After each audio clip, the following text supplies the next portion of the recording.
So when we have an equation, like 1 to the x power equals negative 1, how do we go about this? I mean, didn't we learn in like primary school that like 1 to the power of anything is just 1? This doesn't make any sense, right? Okay, I'll tell you the truth. There is a solution to this. And it might get a bit complicated.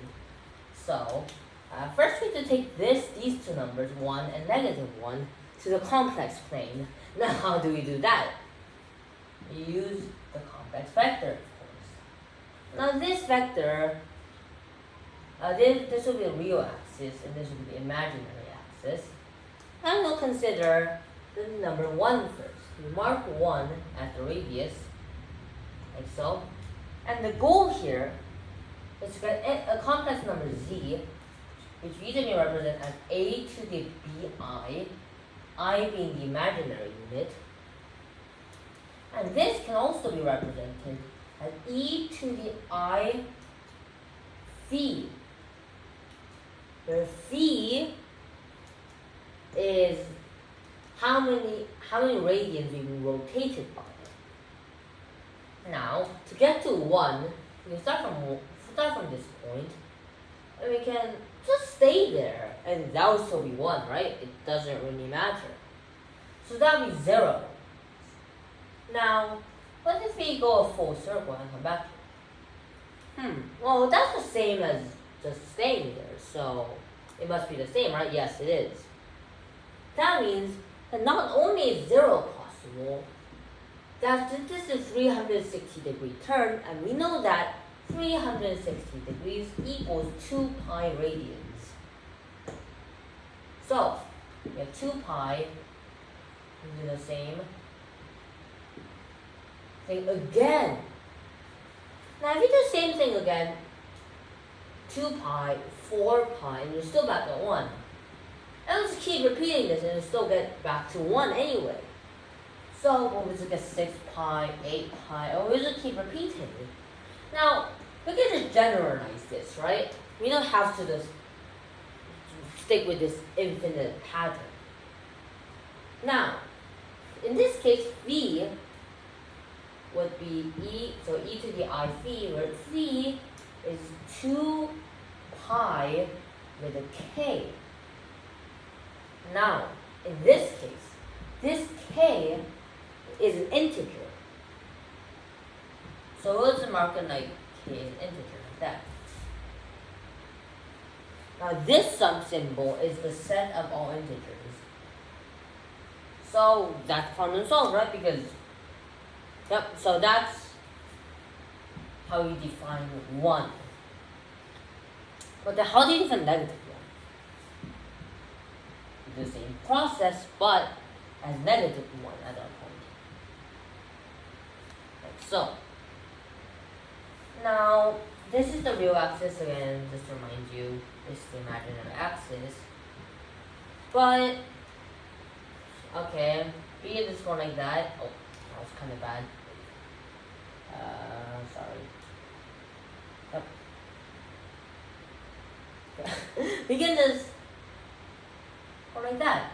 And you get to negative 1. Now, what kind of rotation is this? This is a half rotation, 180 degrees. In radians, this is pi. Now, pi radians.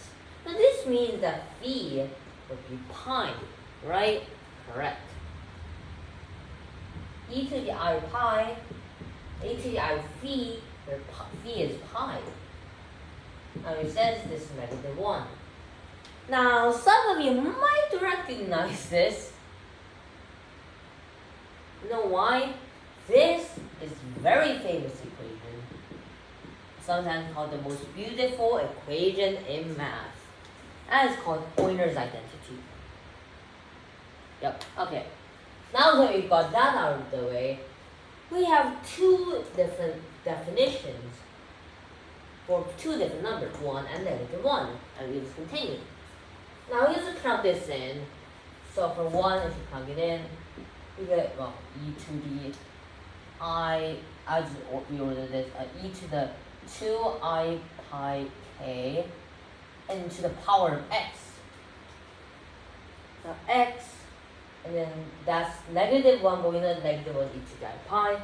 So I write that instead. So now I'm going to multiply these two powers because they're powers of powers.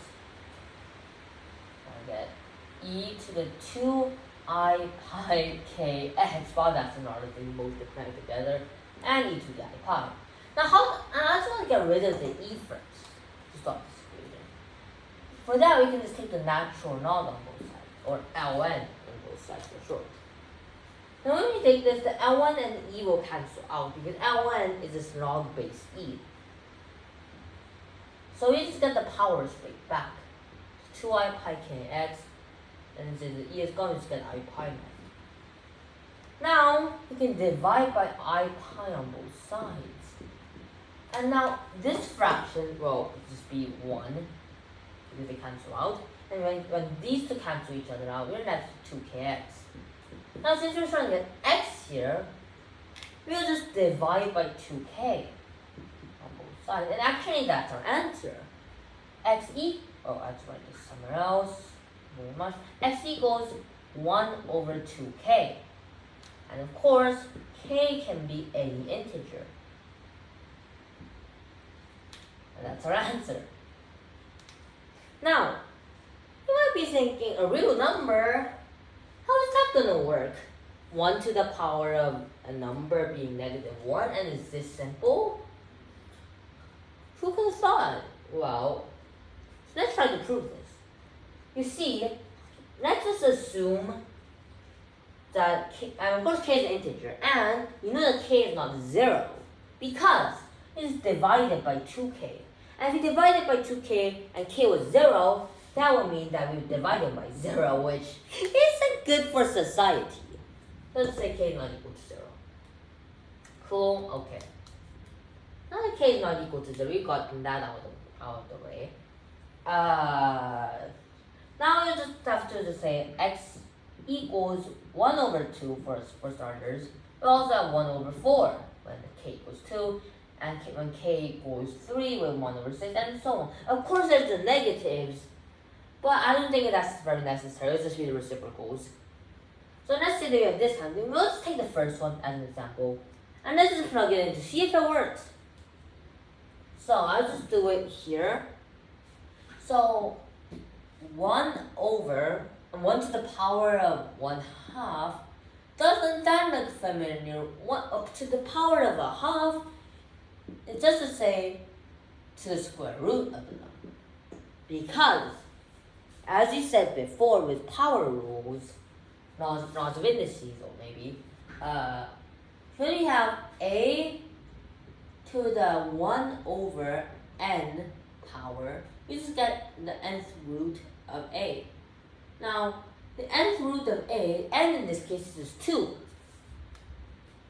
Just get 2 back. Now, so square root of 1 is omit the 2 because square root. K got 2. Alright. But then, why is the square root of 1 just 1?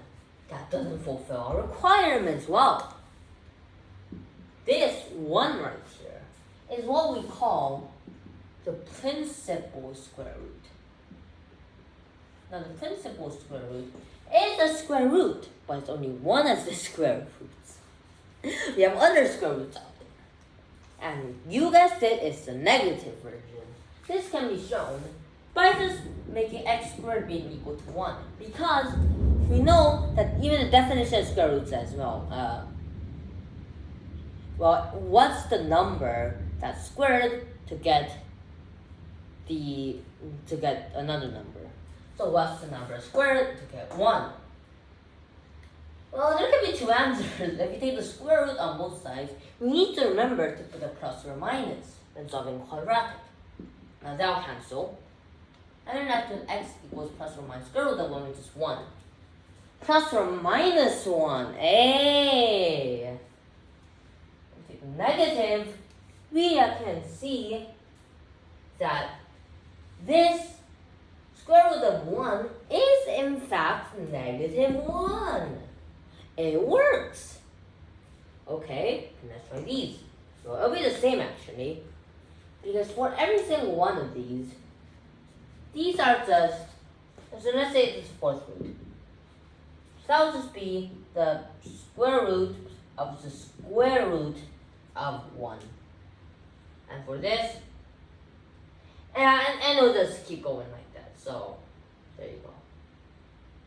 And of course, you all know, and let's just say that this was a positive and this was a negative.